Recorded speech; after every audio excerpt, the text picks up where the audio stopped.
Após 4 anos, José teve outro aviso em sonho. Herodes havia morrido, e com alegria puderam voltar a Nazaré. Encontraram ruínas. Apenas as paredes foram preservadas, pois ali Deus se unira à sua Virgem. Aos 5 anos, Jesus já fazia pequenos vales, bosques e lagos no fundo da horta. Trabalhava como afinco, plantando raminhos, construindo estradas e pontes com pedrinhas enfileiradas. José, vendo esforço em lidar com um pote furado para manter seu lago cheio, propôs fazerem juntos um tanquinho de madeira. Jesus iniciava sem perceber o ofício de carpinteiro. Com os lábios apertados, ia serrando uma tabuinha, e mesmo que tenha ficado um pouco torta, lhe pareceu bonita demais. Correu mostrar à mãe.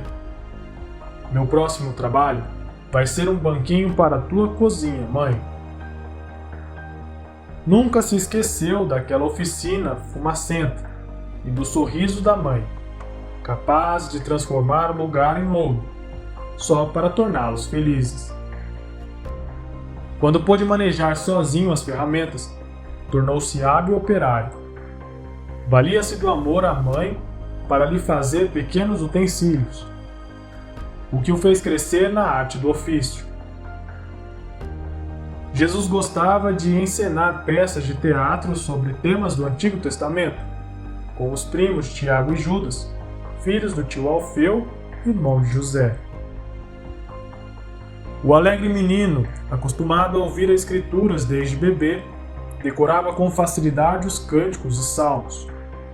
O tema do dia era a travessia do povo de Israel para a terra prometida. Jesus seria Moisés, Tiago seria Arão, Judas seria Josué. À frente de uma fictícia multidão, vinham do pomar cantando solenemente. Atados aos pés, carrinhos carregados de alimento e objetos. E por fim, a arca sagrada numa carriola.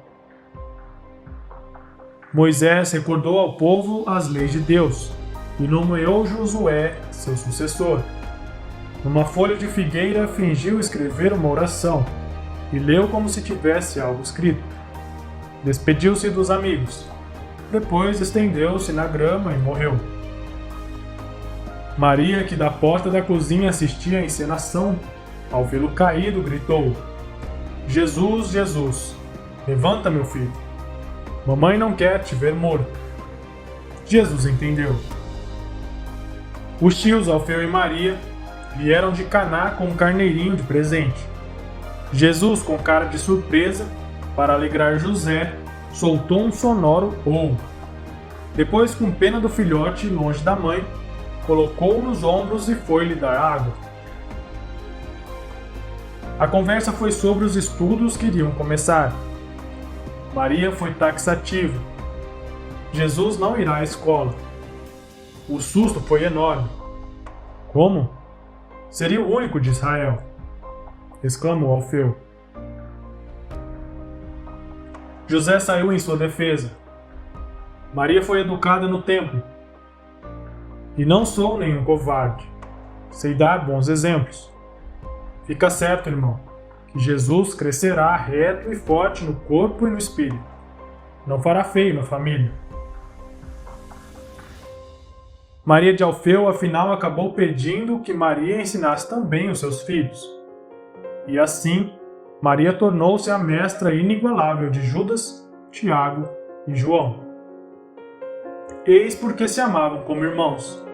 Cresceram de uma só haste, Maria, sede da sabedoria que os instruiu para o mundo e para o céu.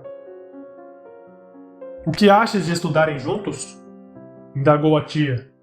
Felizes os que escutam e erguem suas moradas junto à minha mãe, assim como a sabedoria.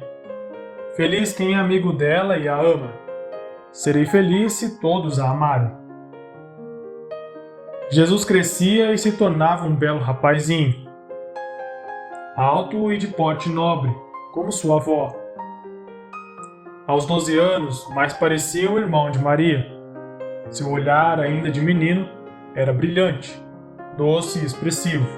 Com o tempo, suas pálpebras desceram como que para atenuar o mal que tanto o agredia. A morte e o pecado estariam cada vez mais presentes e com ele o conhecimento da inutilidade de seu sacrifício.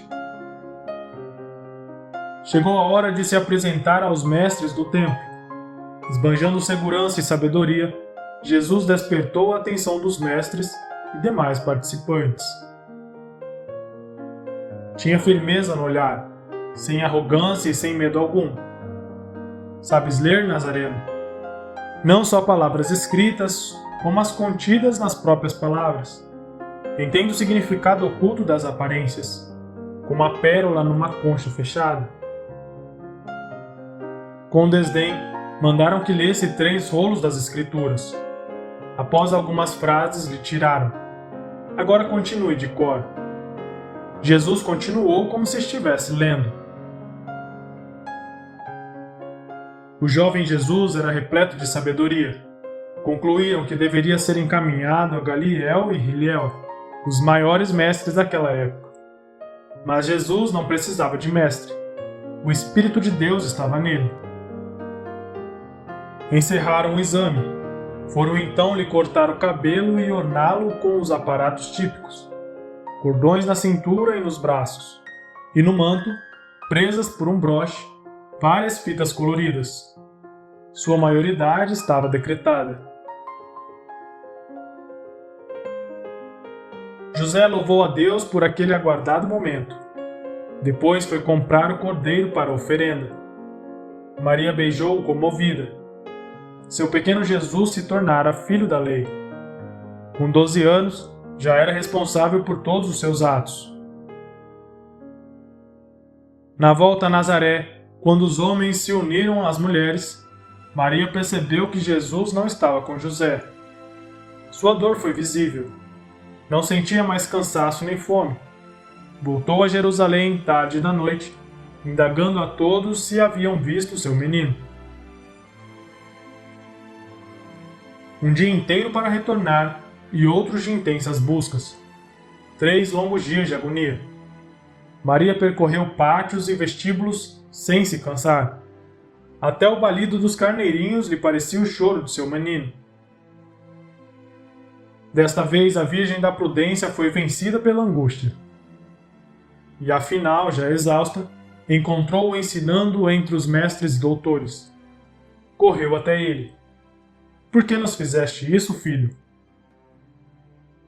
Em sua aflição, não se lembrou que Jesus agora servia o Pai, e que acima de pai e mãe estão as coisas de Deus. Jesus relembrou disso, e Maria mais uma vez guardou tudo em seu coração.